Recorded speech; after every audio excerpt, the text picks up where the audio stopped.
जो लोग टैक्स की चोरी करते हैं उनकी वजह से टैक्स पेयर का और इंडिया का क्या नुकसान हो रहा है।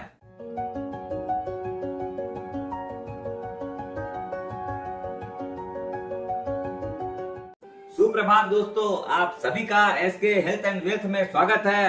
दोस्तों, भारत की सरकार इस माइनॉरिटी को क्यों नफरत करती है? ये वो माइनॉरिटी है जिसको हर सरकार निचोड़ती आई है, जिनकी वजह से भारत की सड़कें बनती है, अस्पताल बनते हैं, नेताओं की सैलरी दी जाती है, हर कैटेगरी के आदमी का पेमेंट होता है। आज उसी की बात कर रहे हैं। वो माइनॉरिटी जो सबसे इम्पोर्टेंट है भारतवर्ष के लिए, वो है tax payers of India. Bharat की 140 करोड़ जनता के अंदर सिर्फ 5% आदमी टैक्स पेमेंट करते हैं और भारत सरकार इन्हीं को ही हमेशा निचोड़ती आई है और ज्यादा। शायद यही एक वजह है, उसकी वजह से आदमी टैक्स की चोरी करता है। क्यों? कि उनको और ज्यादा पेमेंट करना पड़ता है। Why India hate tax payers अपने इसी चीज को समझते हैं अपनी सरल भाषा में, जिससे आम आदमी उसको समझ सके। इस फाइनेंशियल ईयर 2023 के अंदर वित्त मंत्री ने अपने को एक सुविधा दी है कि 7 लाख रुपया तक नए टैक्स सिस्टम के हिसाब से उनको कोई टैक्स नहीं देना है। इस चीज का अपने एनालिसिस करते हैं। हर साल आम आदमी के ऊपर जो टैक्स बर्डन बढ़ रहा है उसको महंगाई दर कहते हैं और इंग्लिश में इन्फ्लेशन। समझ लीजिए, जो चीज का कीमत 2018 के अंदर लगभग 20,000 रुपया था, अब 2023 में 5 साल के अंदर उसी की कीमत लगभग 35,000 रुपया हो गई है। ये जो डिफरेंस है इसी को इन्फ्लेशन कहते हैं। इस साल बजट में फाइनेंस मिनिस्टर ने एक और घोषणा की थी कि अपने 1 अप्रैल 2023 से डेट की जो स्कीमें हैं उसके अंदर इंडेक्सेशन बेनिफिट उन लोग विड्रॉ कर रहे हैं। ये जो इंडेक्सेशन है वही इन्फ्लेशन एडजस्टेड जो रिटर्न होती थी वही मिलती थी। आम आदमी जो इन्वेस्टमेंट करता था डेट के अंदर, अब वो विड्रॉ होने जा रहा है। 1 अप्रैल से ऑलरेडी विड्रॉ हो गया है। और एक चीज बजट में प्रपोजल आया था कि F&O जो इक्विटी मार्केट के अंदर जो करते हैं उनके ऊपर STT भी बढ़ाई है। ये दोनों ऐसे डिसीजन थे जिसका जमकर विरोध हुआ, लेकिन फिर भी लागू हो रहा है। इन्फ्लेशन एक ऐसा इनविजिबल चोर है जो कि आपको दिखाई नहीं देता है, लेकिन फिर भी आपको पॉकेट को अंदर से काटता है। और एक चीज जो पहले 2018 के पहले तक जो एग्जेम्प्टेड थी वो थी long term capital gain on equity market. जो शेयर मार्केट करते हैं, स्टॉक्स में लगाते हैं या म्यूचुअल फंड में लगाते हैं, उनका सारा जो भी गेन आता था, उनकी जो सेविंग के ऊपर जो रिटर्न आती थी वो एग्जेम्प्टेड थी। लेकिन अब सरकार ने 2018 से उसके ऊपर भी टैक्स लगा दिया है। 1 लाख रुपया से ऊपर जो भी इनकम आती है पर ईयर, उसके ऊपर 10% का टैक्स वसूल करती है। अब आम आदमी जाए तो कहाँ जाए? जो कमाई होती है उसके ऊपर भी टैक्स दो और ऐसे भी जो खर्च करते हैं उसके ऊपर भी टैक्स दो। हर साल टैक्स पेयर को ये शिकायत रहती है कि अपने बजट के अंदर जो स्लैब है वो तो बढ़ती नहीं है और इन्फ्लेशन हर साल बढ़ जाता है। तो ये शिकायत कभी दूर करती ही नहीं है सरकार। हर टैक्स पेयर को या आम आदमी को 2 बार टैक्स पेमेंट करना पड़ता है। जो इनकम करते हैं तो उसके ऊपर इनकम टैक्स देना पड़ता है। दूसरा है कंजम्पशन, उसके ऊपर GST देनी पड़ती है। अपने रेस्टोरेंट जाते हैं, मूवी देखने जाते हैं, इलेक्ट्रिसिटी है, टेलीफोन, हर चीज के ऊपर अपने को GST का पेमेंट करना पड़ रहा है। GST 5% भी है, 18% भी है, 28% भी है और अगर लग्जरी कार वगैरह और हो तो उसके ऊपर 50% तक का भी टैक्स है।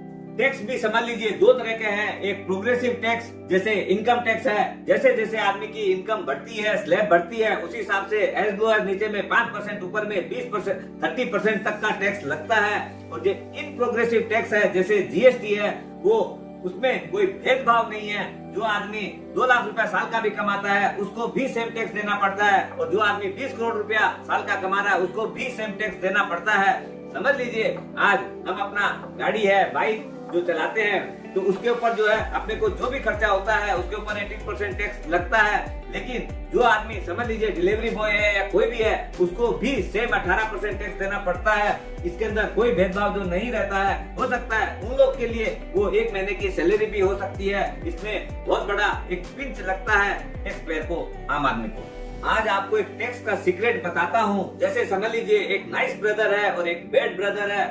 जबकि चीजें जितनी भी हो 50-50% लगनी चाहिए, लेकिन जो नाइस ब्रदर है वो काम भी करता है, टैक्स भी देता है और उसको एडवांटेज भी कम मिलती है। और जो बेड ब्रदर है वो करता भी कुछ नहीं है और हर समय बेड तोड़ता है, और उसके बाद में जब खाने का टाइम आता है तो सबसे पहले आता है, सबसे ज्यादा खाना खाता है और हर चीज के अंदर उसको बेनिफिट चाहिए। माँ बाप की जो भी रिस्पॉन्सिबिलिटीज है उसके अंदर भी उसको बराबर का हिस्सेदार होना चाहिए, लेकिन ऐसा नहीं है। टैक्स पेयर जो नाइस है वो उसको हर तरह की लायबिलिटी सिर्फ उसी की आती है, बेड उसके ऊपर जो है राज कर रहा है। भारत सरकार की जो इनकम होती है टैक्स के अंदर, उसमें 27% करीब कॉर्पोरेट से आता है, 26% इंडिविजुअल लोगों से आता है, जीएसटी से 28% करीब आता है, और जो रिमेनिंग है अराउंड 20% जो है वो कस्टम ड्यूटी है, एक्साइज ड्यूटी है, इस तरह के डिफरेंट टैक्सेस से उनकी इनकम होती है। भारत वर्ष में जो डायरेक्ट टैक्स है उसमें लगभग 55% टैक्स कलेक्शन होता है, और जो इनडायरेक्ट टैक्स है उसमें 45% का हिस्सा है। ये जो इनडायरेक्ट टैक्स है ये बहुत बड़ा हिस्सा है जो आम आदमी को ज्यादा पिंच करता है, क्यों कि जो डायरेक्ट टैक्स है वो तो एज पर स्लैब आता है। इधर में सैलरीड एम्प्लॉय जो है वो लगभग 2.5 करोड़ आदमी टैक्स पेमेंट करते हैं, बिजनेसमैन लगभग 2.4 करोड़ आदमी पेमेंट कर रहे हैं। सैलरीड आदमी का यहाँ पर भी पलड़ा भारी है जो कि टैक्स पेमेंट कर रहा है।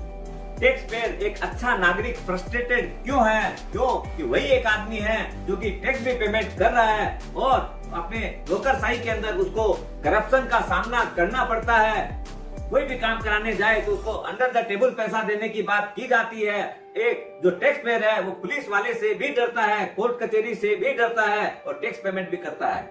म्युनिसिपैलिटी से तो वो पूरी आशा ही छोड़ चुका है कि उससे उसको कुछ हेल्प मिलने वाली है, और जब भी अगर कोई काम कराना रहेगा तो घूस देनी पड़ेगी ही उसको। इन्हीं सब बातों से आम आदमी टैक्स पेयर परेशान है। इस परेशानी से भी बहुत आदमी जो है देश छोड़ने के लिए मजबूर हो रहे हैं, उन लोग दूसरी जगह शिफ्ट कर रहे हैं। तो क्या भारत वर्ष में टैक्स की सिचुएशन सबसे ज्यादा खराब है वर्ल्ड के अंदर? बिल्कुल भी नहीं है। बहुत सारे ऐसे देश हैं जहाँ पर भारतवर्ष से बहुत ज्यादा टैक्स है। इंडिया के अंदर तो हाईएस्ट टैक्स स्लैब जो है 30% है, वहीं अमेरिका में 37% टैक्स है, जर्मनी में 42% है, यूके और फ्रांस के अंदर 45% का टैक्स है। ऑस्ट्रिया, डेनमार्क, स्वीडन ये सब कंट्रीज में 55% का टैक्स है। फिर भी लोग वहाँ पर भारत का वासी जाके रहना क्यों पसंद कर रहा है? जरूर कुछ ऐसी चीजें हैं जो यहाँ पर नहीं है। इतना टैक्स देने के बाद भी वहाँ पर आदमी खुश रह रहा है। लोगों को टैक्स देने में प्रॉब्लम नहीं है, सबसे बड़ी जो प्रॉब्लम है वो है उसके रिजल्ट की। उसको इतना टैक्स देने के बाद में सुविधा के नाम पर क्या मिलता है? टूटी सड़कें जहाँ पर इतने सारे गड्ढे हैं, गाड़ी चलाओ तो बम्पर में लगती है, और अपना इधर के अंदर हॉस्पिटल के नाम पर कोई सुविधाएं नहीं मिल रही है। आम जनता जो मैक्सिमम भारतवर्ष की पॉपुलेशन है वो 50-60 हजार रुपया महीना कमाती है। इससे जो टैक्स आता है गवर्नमेंट गांव के अंदर कहीं भी है वहाँ पर आपकी स्कूलें बनाती है, हॉस्पिटल्स बनाती है, लेकिन जो आदमी 1 लाख रुपया 2 लाख रुपया कमाता है वो अपने बच्चों को कभी भी उन सरकारी स्कूलों में, सरकार की अस्पताल में इलाज नहीं करवाता है। वो भेजता है प्राइवेट स्कूल के अंदर अपने बच्चों को, क्यों कि उसको अपना स्टैंडर्ड ही नहीं लगता है उन स्कूलों में। सरकार ये जो पैसा इकट्ठा करती है उसके अंदर अच्छी सड़कें, अच्छा इलाज, अस्पताल ये सब बनाने में नाकाम रही है, इसीलिए लोग उनसे गुस्सा है। एक आम आदमी या टैक्स पेयर क्या चाहता है? उसको जो सड़कें मिले वो गड्ढे के बिना सड़कें मिले, उसको कोई भी सरकारी काम कराना हो तो वहाँ पर करप्शन नहीं हो, इजीली वो काम करा सके अपने जीवन में, उसको अपना आफ्टर रिटायरमेंट भी उसकी सोशल सिक्योरिटी मिले जो कि इंडिया के अंदर नहीं है। हॉस्पिटल्स में क्वालिटी हेल्थ केयर, उसको अफोर्डेबल हेल्थ केयर मिलनी चाहिए। अगर आप देखेंगे एक आम आदमी के जीवन में अगर कोई एक इमरजेंसी आ गई, कोई बड़ी बीमारी आ गई, तो वो परिवार जो है, जो साधारण परिवार, मीडियम परिवार था, वो गरीब बन जाता है। क्यों? इतना इलाज महंगा है और उसके अंदर भी अच्छा नहीं मिलता है।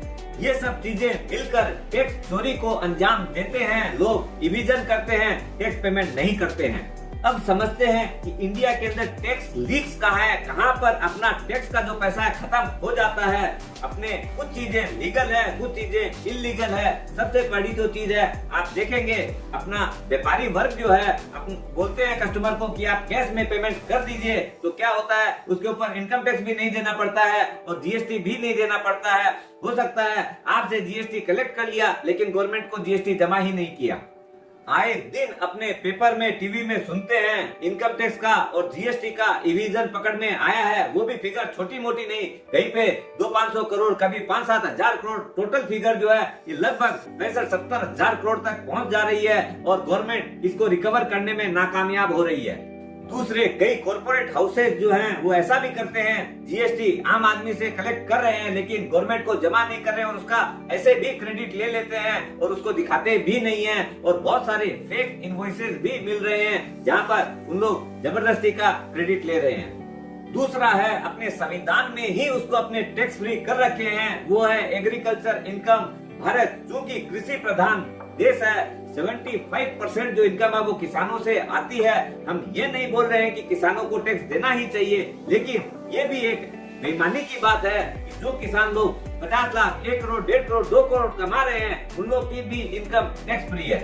कई डाटा के मुताबिक कई किसान ऐसे भी हैं जो कि हजारों की कैटेगरी में हैं, उन लोग 1 करोड़ रुपए से ज्यादा इनकम दिखाए और टैक्स 0 है। ऐसे भी किसान हैं जो लोग ऑडी है, BMW होल्ड करते हैं लेकिन कोई भी टैक्स पेमेंट नहीं करते हैं। आपको और एक एग्जांपल देगा, उसके अंदर जो है आप देखेंगे, पेपर में भी आया था, टीवी में भी आया था, अपने एक एक्स फाइनेंस मिनिस्टर साहब जो है अपने बालकनी के अंदर गोभी उगा रहे थे और 2 करोड़ की इनकम कर रहे हैं। कौन सी ऐसी खासियत है पता नहीं, और सारी इनकम टैक्स फ्री है, पता नहीं कौन सी इनकम को किस में एडजस्ट कर रहे हैं। यही एक ऐसा स्कैम है, इन सबको लूप होल को अपने को प्लग करना है। बहुत सारी एमएनसी कंपनियां जो है अपनी जो इंटरनेशनल टैक्स ट्रीटी है उसके हिसाब से, जो कुछ एक कंट्रीज है जैसे मॉरिशस है, वहां पर उन लोग यहाँ की इनकम ले जाके वहां पर दिखा देते हैं और वो टैक्स फ्री इनकम हो जाती है या बहुत ही मिनिमल टैक्स के अंदर काम हो जाता है। ये जो शिफ्टिंग ऑफ मनी की वजह से भी भारत को करीब 75 हजार करोड़ का टैक्स का नुकसान हो रहा है। एक चीज और है, वो है FTA फ्री ट्रेड एग्रीमेंट। बहुत सारी कंट्री जैसे है, जैसे जापान है, कोरिया है, जिसके साथ भारत का एग्रीमेंट है उन लोग के साथ कि अपने जब कोई चीज भेजते हैं तो उन लोग के ऊपर अपने एक्सपोर्ट ड्यूटी लगाते हैं, उनके यहाँ पर इम्पोर्ट ड्यूटी होगी, उनसे अपने जो सामान मंगाएंगे अपने यहाँ पर इम्पोर्ट ड्यूटी उसके अंदर बहुत कम है। लेकिन एक दुर्भाग्य का विषय है कि भारत मैक्सिमम सामान जो है वो इम्पोर्ट ही करता है, एक्सपोर्ट कम करता है, तो डबल तरीके से इंडिया का नुकसान होता है। जब इंडिया एक्सपोर्ट करता है तो उसके ऊपर उनको टैक्स कम मिलता है और उनका जो प्रोडक्ट आता है उसके अंदर भी अपने को टैक्स यहाँ पर ज्यादा लग जाता है, उन लोग टैक्स लेते नहीं है। इस तरीके से अपने को डबल नुकसान हो रहा है। इसका भी लगभग डाटा के हिसाब से 68,000 करोड़ रुपया सालाना नुकसान हो रहा है। ये जो चीजें हैं, ये जो वीडियो है हमने इसलिए बनाया है कि हो सकता है कोई IAS ऑफिसर हो, कोई कलेक्टर हो या कोई आदमी है अपना जो PMO में काम करता है, तो ये सब जो चीजें हैं वहां पर अपने ऊपर लेवल तक पहुंचाएं और अपने जो लूपहोल्स है उनको ठीक करके आम आदमी को उसका बेनिफिट दिला सके। ऐसे दुनिया में बहुत सारे देश हैं जो ऑनेस्ट टैक्स पेयर को रिवार्ड करते हैं, उनको बहुत सारी ऐसी सुविधाएं देते हैं। जो आदमी टैक्स देता है सिर्फ उनको ही मिलता है, जो लोग टैक्स नहीं देते हैं उनको वो सुविधाएं काट देती है। वर्ल्ड में बहुत सारे ऐसे देश भी हैं जो अपने 1-2 साल के अंदर जो इन्फ्लेशन रहता है उसी हिसाब से एडजस्ट करके इनकम टैक्स की स्लैब को भी उन लोग ठीक कर लेते हैं, जो कि अपने यहाँ इंडिया में नहीं होता है। ये बहुत सारे ऐसे पॉइंट्स हैं जिसको अपने को डिस्कस करना चाहिए और अपने को ऊपर लेवल तक भेज के उसके अंदर संशोधन करवाना चाहिए, जिससे जो आम आदमी जो टैक्स देता है, जो टैक्स पेयर है, उसके हित में कुछ काम हो सके। दोस्तों, स्वस्थ रहो, मस्त रहो और टैक्स पेयर को सम्मान दिलाने की मुहिम चालू करो।